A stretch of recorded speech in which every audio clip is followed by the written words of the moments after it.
आज का हमारा टॉपिक है development of pollen sac. Pollen sac को ही माइक्रोस्पोरेंजियम या फिर एंथर बोला जाता है। ठीक है, यानी कि कुल मिला के अभी हमें किसका विकास देखना है? एंथर का, जो कि हमने प्रीवियस वीडियो में एंथर का पूरा स्ट्रक्चर देख चुके हैं। तो उसी एंथर का अगर सेक्शन कटिंग करेंगे हम, ठीक है, सेक्शन कटिंग करने पर इस तरीके का डायग्राम, कुछ इस तरीके का, ये इमेच्योर है, अभी तक ये डेवलप नहीं हुआ है। ठीक है, इस तरीके का डायग्राम दिखाई देता है। तो अब उस एंथर का जो निर्माण है वो या फिर डेवलपमेंट है वो किस तरीके से होता है वो हमें देखना है इस वीडियो के थ्रू। ठीक है, तो चलिए स्टार्ट करते हैं। सबसे पहले क्या होता है कि इस तरीके से ये क्या है? इमेच्योर पोलन सेक है। इमेच्योर क्या है? पोलन सेक या फिर एंथर आप बोल सकते हैं। ये सभी नाम आपको पता होने चाहिए कि ये एक ही है, पोलन सेक, जिसको क्या बोला? पराग कोष बोला जा रहा है। ठीक है, पराग कोष जिसमें कि पराग कण का निर्माण होता है। ठीक है, पराग कण तो समझते होंगे। ठीक, पराग कण ही क्या होता है? मेल गैमीट होते हैं। तो पराग कणों का निर्माण कहाँ होता है? एंथर के अंदर ही। ठीक, चलिए, तो ये क्या है? एक इमेच्योर पोलन सेक है, एंथर है।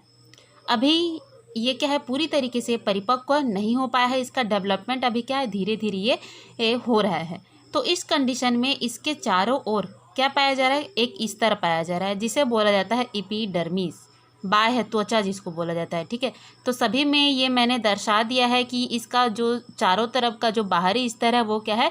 एपिडर्मिस। तो एपिडर्मिस के अंदर इस तरीके से ये रेड सेल्स में, मतलब मैं बनाई हूँ रेड कलर देकर, जिसको बोला जाता है मेरिस्टेमेटिक सेल। ठीक है, क्या है? मेरिस्टेमेटिक सेल या फिर टिश्यू बोल सकते हैं इसको। तो ये इसको बोला जाता है प्रविभाजी कोशिका।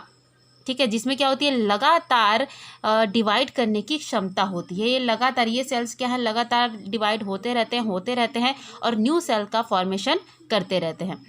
तो इस तरीके से हम देखते हैं कि एपिडर्मिस के नीचे, ठीक है, एपिडर्मिस के नीचे ये पाई जाने वाली जो कोशिकाओं का एक स्तर है, इसको बोला जाएगा हाइपोडर्मल सेल। ठीक है, या फिर हाइपोडर्मिस। हाइपो मतलब नीचे, ठीक, एपी मतलब ऊपर है या फिर बाह्य। ठीक है, बाहरी का, बाहर का स्तर, इस तरीके से था। हाइपो यानी कि नीचे, एपिडर्मिस के नीचे क्या सेल्स का एक स्तर पाया जाता है। तो इन सेल्स हाइपोडर्मल की कुछ कोशिकाएं, ठीक है, चारों कोनों पर जो हाइपोडर्मल सेल होती हैं, ये कोशिकाएं क्या होती हैं? आकार में क्या होती है? कुछ बड़ी हो जाती हैं। आकार में कुछ बड़ी हो जाती हैं। उनके न्यूक्लियस का साइज भी बड़ा हो जाता है, स्पष्ट रूप से वो दिखाई देते हैं, जिसके कारण, और साथ ही साथ उनके अंदर पाए जाने वाला जो साइटोप्लाज्म होता है वो भी बहुत गाढ़ा हो जाता है। ठीक है, तो इस कारण से मतलब यहाँ पर कि कुछ ही सेल्स होंगे। ठीक है, चारों कोनों के कुछ ही सेल्स जो हाइपोडर्मल सेल होते हैं वे अपनी आकृति में क्या है? परिवर्तन कर लेते हैं, जिससे वो बाकी सेल्स से अलग स्पष्ट रूप से दिखाई देते हैं। तो इन सेल्स को बोला जाता है आर्कीस्पोरियल सेल। क्या बोला जाता है? आर्कीस्पोरियल सेल। ये स्पेशल टाइप के सेल होंगे बाकी सेल्स की अपेक्षा। जैसे यहाँ पर देखिए, ये फर्स्ट वीडियो था, ये फर्स्ट डायग्राम है जिसमें अभी तक हाइपोडर्मल की कोशिकाएं क्या है? मतलब डेवलप नहीं हुई हैं, ये आर्कीस्पोरियल सेल में कन्वर्ट नहीं हुए हैं। लेकिन नेक्स्ट जो डायग्राम है इसमें आप लोग देख रहे हैं कि चारों कोनों में क्या है? आर्कीस्पोरियल सेल यहाँ पर डेवलप हो चुके हैं, जो कि बाकी सेल्स की अपेक्षा क्या है? साइज में बड़े हैं, स्पष्ट है, जिसमें न्यूक्लियस का आकार भी क्या है? बड़ा है। इनके अंदर कोशिका द्रव्य भी क्या है? गाढ़ा हो चुका है। तो इस तरीके से ये जो संरचना है इसको बोला जाता है आर्कीस्पोरियल सेल। ठीक है, इनके बीच में पाया जाता है प्रोकैम्बियम। प्रो यानी कि प्रारंभिक, जो हम लोग देखते हैं कैम्बियम की संरचना में, या फिर कैम्बियम ये स्टैंड होता है, प्रारंभिक कैम्बियम स्टैंड है, जो कि अभी यह भी क्या है? डेवलप हो रहा है।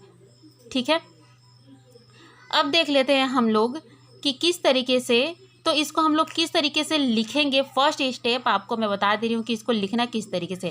जो मैंने कहा है उसी चीज़ को आप लोग को, इसे रटना नहीं है आपको, ठीक है, खुद से बनाकर लिखिए। जैसे फर्स्ट स्टेप में क्या हुआ, जब डेवलपमेंट का हम लोग फर्स्ट स्टेप लिखेंगे तो क्या होगा? ये एपिडर्मिस, ठीक है, एपिडर्मिस के नीचे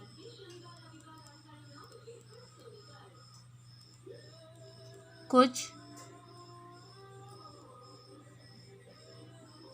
हाइपोडर्मल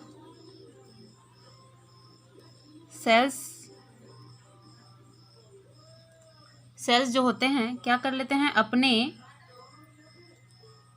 साइज में, ठीक है, अपने साइज में बड़े हो जाते हैं, ठीक है, स्पष्ट एवं क्या होता है, इनका न्यूक्लियस भी क्या हो जाता है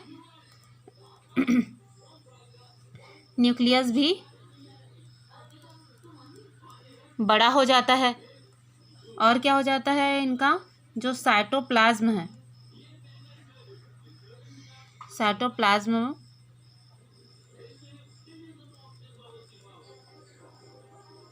गाढ़ा होकर किसका फॉर्मेशन करता है, आर्कीस्पोरियल सेल का फॉर्मेशन करता है। तो इस तरीके से हमने क्या लिखा, एपिडर्मिस के नीचे कुछ हाइपोडर्मल सेल्स जो होते हैं वे अपने साइज में बड़े हो जाते हैं, स्पष्ट रूप से स्पष्ट एवं क्या होता है, न्यूक्लियस जिसका बड़ा हो जाता है, साइटोप्लाज्म गाढ़ा होकर क्या करता है, आर्कीस्पोरियल, ठीक, आर्कीस्पोरियल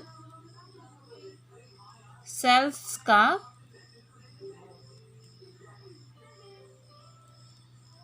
फॉर्मेशन करता है, ठीक है। ये इस तरीके से हो गया इसका फर्स्ट स्टेप, ठीक है। अभी हम लोग क्या देख रहे हैं, डेवलपमेंट ऑफ एंथर पोलन सेक का, तो ये चीज़ था। अब आगे हम लोग देखते हैं कि आर्कीस्पोरियल सेल में कौन सा डिवीज़न हो रहा है, पेरिक्लिनल डिवीज़न। इस चैप्टर में हम लोग पढ़ेंगे तो इस तरीके से आएगा दो चीज़, जिसको हिंदी में बोला जाता है परिणत विभाजन, ठीक है, इसको क्या बोला जाता है, परिणत विभाजन।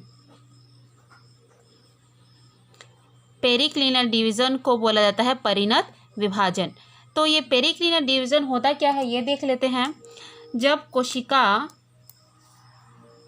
इस तरीके से एक के ऊपर एक, ठीक है, ऐसे लंबाई में क्या करती है, डिवाइड करती है एक के ऊपर एक, तो इसको बोला जाता है पेरिक्लिनल डिवीज़न, ठीक है। और एक डिवीज़न होता है जिसको बोला जाता है, यहाँ पर मैं लिख दे रही हूँ इसको, एंटीक्लिनल डिवीज़न, ठीक है। तो एंटीक्लिनल डिवीज़न में क्या होता है, इस तरीके से ये साइड में होता है, ये एक के ऊपर एक हो रहा है इस तरीके से लंबे खड़े, ठीक है, ऊर्ध्व रूप में, लेकिन ये क्या होता है, साइड क्षैतिज दिशा में इस तरीके से सेल्स का डिवीज़न होता है। तो इसको बोला जाता है अपरिणत विभाजन, एंटीक्लिनल डिवीज़न बोला जाता है। इस तरीके से आप लोग देख रहे हैं, इसको थोड़ा दिमाग में बैठा लीजिए आप लोग। उसी तरीके से पेरिक्लिनल डिवीज़न में किस तरीके से हो रहा है, इस तरीके से खड़ी काट में, इसको बोला जाता है परिणत विभाजन। तो ये जो डिवीज़न है पेरिक्लिनल डिवीज़न किस में हो रहा है, आर्कीस्पोरियल सेल्स में, ठीक है। आर्कीस्पोरियल सेल्स में अब हो रहे हैं पेरिक्लिनल डिवीज़न। तो नेक्स्ट जो देख सकते हैं आप लोग इस डायग्राम में कि यहाँ पर देखिए एक सेल्स है, उसके ऊपर में एक और सेल्स है, इधर देख रहे हैं ये सभी, है ना, चारों कोनों में सेल्स के ऊपर सेल्स इस तरीके से डिवाइड हुए हैं, ठीक। तो इस तरीके से जब आर्कीस्पोरियल सेल्स में पेरिक्लिनल डिवीज़न होता है तब ये 2 टाइप के सेल्स का फॉर्मेशन करते हैं। फर्स्ट है इसका प्राइमरी पेराइटल सेल्स, ठीक है, ये क्या है, प्राइमरी पेराइटल सेल्स, ये होता है बाहर की कोशिका, ठीक है, जो बाहर की कोशिका होती है, इस तरीके से ये एपिडर्मिस के पास वाले देख रहे हैं आप लोग, तो ये कोशिका कहलाती है प्राइमरी पेराइटल सेल। और अंदर की जो कोशिका है, प्रत्येक में ये होगा ना, ठीक है, मतलब अंदर की जो कोशिका है उसके जस्ट ऊपर की ये कोशिका कहलाती है प्राइमरी स्पोरोजिनस सेल्स, ठीक है,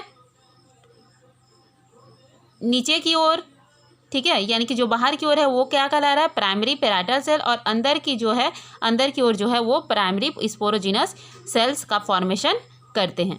तो इस तरीके से आर्की स्पोरियल सेल में आपका सेकेंड जो लाइन क्या हो जाएगा, सेकेंड स्टेप यहाँ पर कि आर्की स्पोरियल सेल्स में पेरिक्लिनल डिवीजन के द्वारा 2 प्रकार के सेल्स का निर्माण होता है।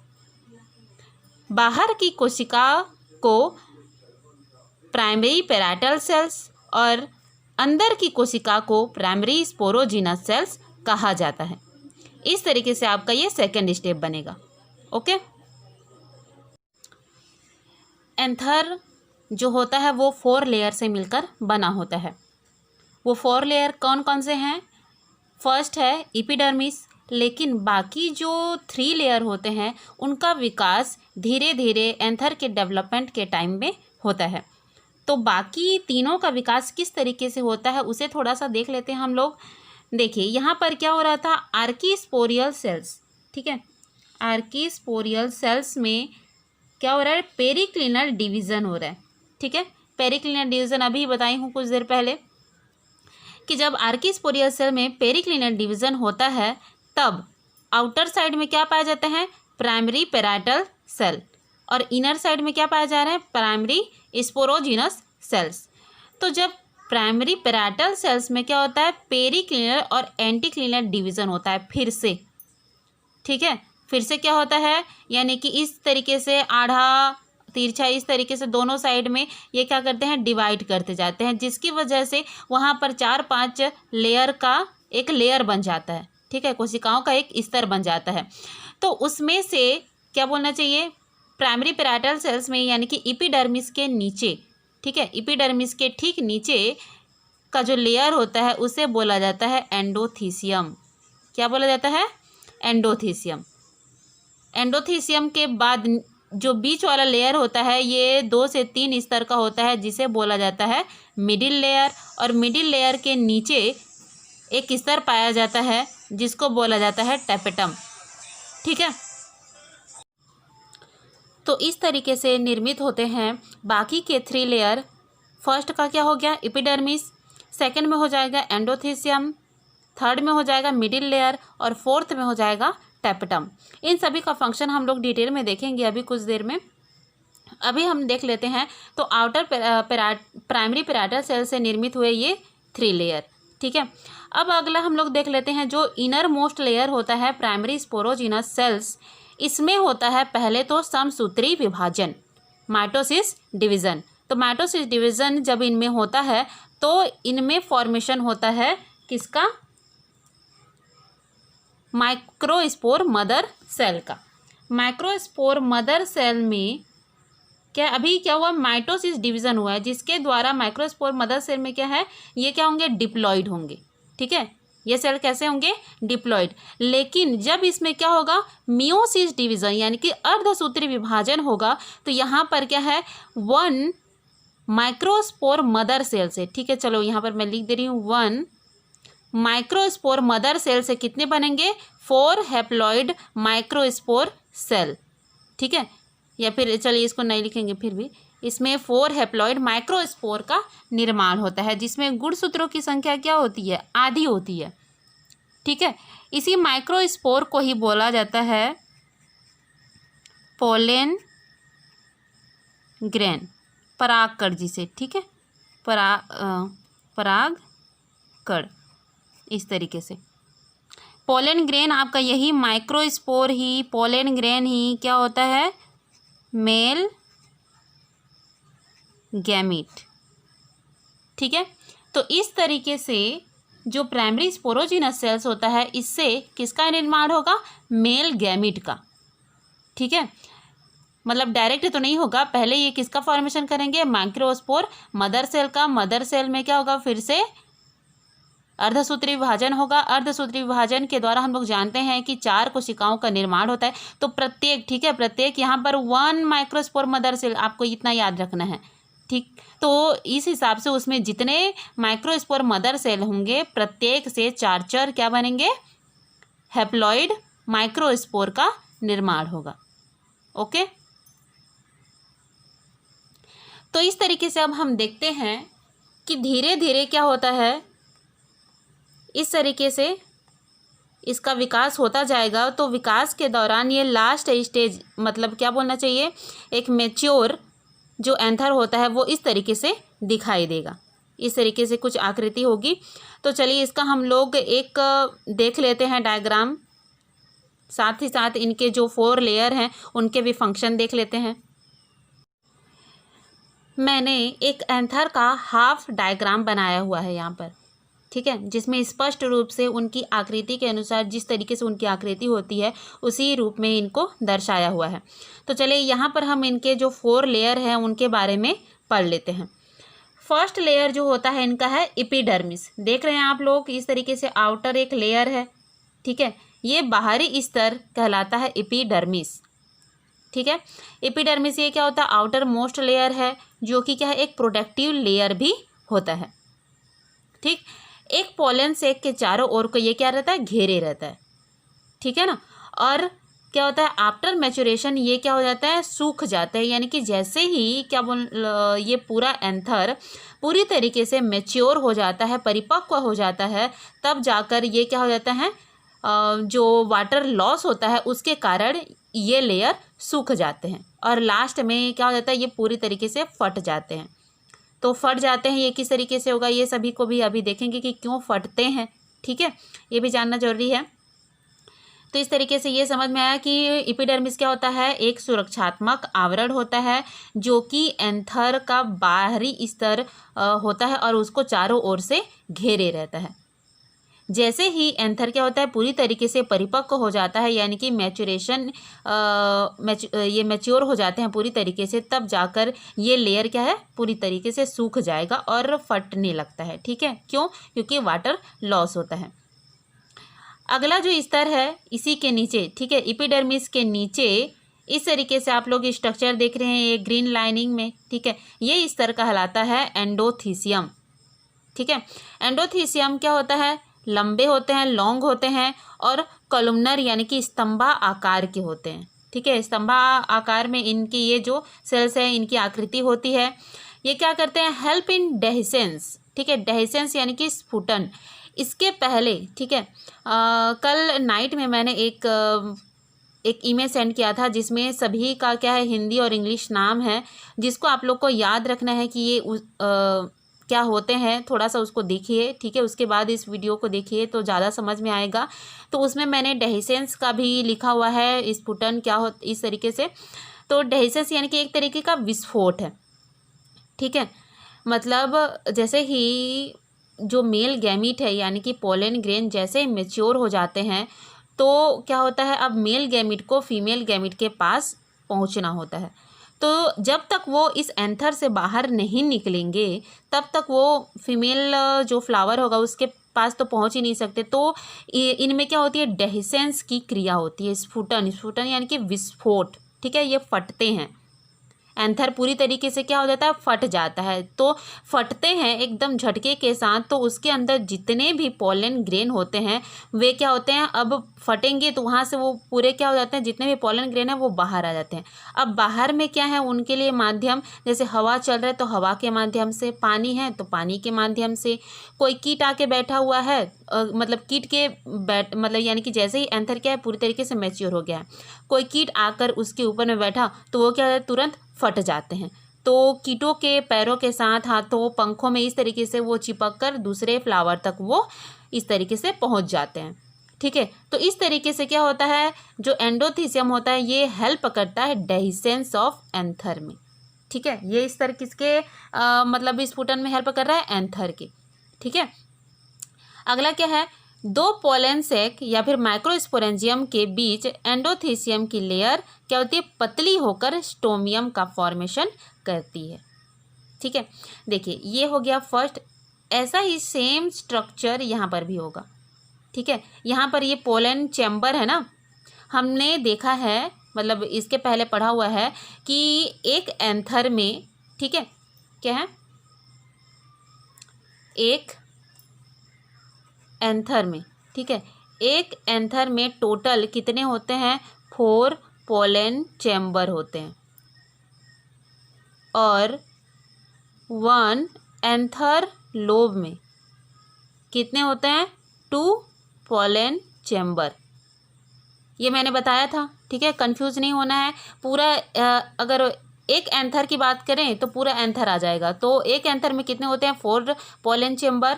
और अगर एक एंथर लोब की बात करें तो उसमें क्या होते हैं? 2 पोलन चैम्बर।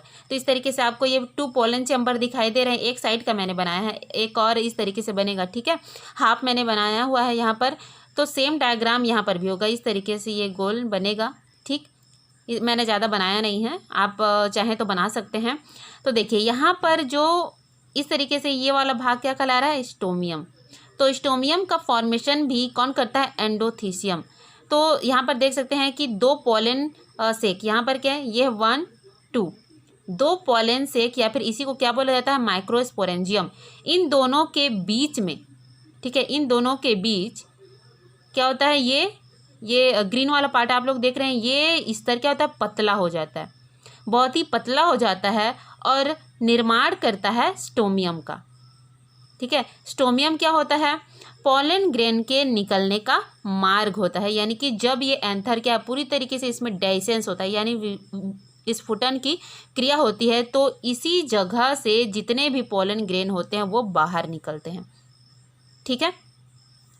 अब इसका थर्ड लेयर होता है, ठीक है, इसका थर्ड लेयर है मिडिल लेयर। तो मिडिल लेयर क्या होता है? एंडोथीसियम के नीचे वाला स्तर होता है, जो कि 2 से 3 लेयर का एक मोटा स्तर होता है। इस तरीके से आप लोग देख सकते हैं। मिडिल लेयर भी क्या होता है? एक जब जो माइक्रोस्पोर होता है, ठीक है, पोलन ग्रेन है, उसका डेवलपमेंट होते रहता है, तब उसको ये न्यूट्रिशन प्रोवाइड कराता है, ठीक है। न्यूट्रिशन प्रोवाइड कराता है किसको? माइक्रोस्पोर को, ठीक है। अब अगला देख लेते हैं हम लोग। इसका फोर्थ और लास्ट लेयर है टैपेटम। टैपेटम ये किसके किसके बीच पाया जा रहा है? आप लोग देख सकते हैं इधर, ठीक है। ये मिडिल लेयर है। मिडिल लेयर में ये ब्लैक कलर में ये देख सकते हैं, ये 2 से 3 लेयर का है, ये मिडिल लेयर है, ठीक। इसके अंदर में पाया जा रहा है इस तरीके से रेड लाइनिंग में, इस तरीके से आप लोग देख सकते हैं इसकी संरचना को। इसको वेज शेप बोला जाता है, इस आकृति को बोला जाता है वेज शेप, ठीक। तो ये स्तर, ये जो रेड वाला लाइनिंग है, ये कहलाता है टैपेटम। तो ये पाया जाता है किसके किसके बीच पाया जा रहा है? मिडिल लेयर और किसके? पोलन सेक के बीच। इसके अंदर अभी हम लोग देखेंगे तो ये पोलन सेक है, ठीक। पोलन सेक के देखिए मिडिल लेयर के नीचे और पोलन सेक के ऊपर का लेयर ये होता है। इसका शेप क्या है? वेज शेप होता है और डिप्लॉयड सेल का ये बना होता है। इनका फंक्शन क्या है? न्यूट्रिशन ये प्रोवाइड कराता है किसको? पोलन ग्रेन या फिर माइक्रोस्पोर को, ठीक है। सेम है यहाँ पर मिडिल लेयर का भी फंक्शन वही है, न्यूट्रिशन प्रोवाइड कराता है जब क्या होता है? पोलन ग्रेन का विकास होते रहता है। सेम चीज़ क्या है? टैपेटम का भी है, ठीक है। और उसी तरीके से ये हेल्प करता है किसके? एग्जाइन के फॉर्मेशन में। एग्जाइन क्या होता है? ठीक है, इस तरीके से हम लोग देखते हैं तो ये एक क्या है? पराग कण का डायग्राम है। तो पराग कण जो है वो 2 स्तर का बना होता है, एक होता है एग्जाइन और एक होता है इंटाइन। तो ये वाला स्तर इसका कहलाता है इंटाइन। इसके बाहर इस तरीके से एक और स्तर पाया जाता है कांटेदार, इसको बोला जाता है एग्जाइन, ठीक है। परागकण है ये, परागकण का ये वाला अंदर वाला स्तर इंटाइन कहलाता है, बाहर वाला स्तर एग्जाइन। तो टैपेटम किसके फॉर्मेशन में हेल्प कर रहा है? एग्जाइन के फॉर्मेशन में ये हेल्प करता है। साथ ही साथ जैसे ही पूरी तरीके से ये मैच्योर हो जाते हैं तो ये दोनों ही स्तर क्या हो जाते हैं? ये भी धीरे धीरे नष्ट होने लगते हैं, ठीक है। अगला है माइक्रोस्पोरेंजियम। क्या दिया है? माइक्रोस्पोरेंजियम। डायग्राम में देखते हैं। डायग्राम में देखिए, माइक्रोस्पोरेंजियम के अंदर में ही पाए जाते हैं माइक्रोस्पोर मदर सेल। इस तरीके से ब्लू कलर में ये डिनोट की हूँ मैं इसको, ठीक है। ये क्या कहलाता है? माइक्रोस्पोर मदर सेल, जो किसमें पाए जाते हैं? माइक्रोस्पोरेंजियम यानी कि पोलन सेक के अंदर पाए जाते हैं, ठीक है। अब देख लेते हैं माइक्रोस्पोर मदर सेल किसमें पाए जा रहे हैं, माइक्रोस्पोरेंजियम में, जिसमें मियोसिस डिवीजन के द्वारा क्या करते हैं, ये हैप्लॉइड पॉलन ग्रेन का फॉर्मेशन करते हैं। ये चीज़ मैंने इसके पहले ही अभी जो रे डायग्राम बनाया था उसी में बता दिया था कि माइक्रोस्पोर में क्या होता है, मियोसिस डिवीज़न होता है, जिसके द्वारा वो 4 हैप्लॉइड पॉलन ग्रेन या फिर माइक्रोस्पोर का निर्माण करते हैं। तो इस तरीके से है इनका 4 जो लेयर है इन सभी का डायग्राम के साथ पूरा डिटेल। अगर एग्ज़ाम में भी आता है तो आप इसी तरीके से लिखिए, इससे जो है वो इजी रहता है पढ़ने में और लिखने में। आपको बुक से भी जो मैंने नोट्स भेजा है उसके हिसाब से भी आप इसको लिख सकते हैं। कोई भी डाउट हो तो मुझे संपर्क कीजिए। ओके।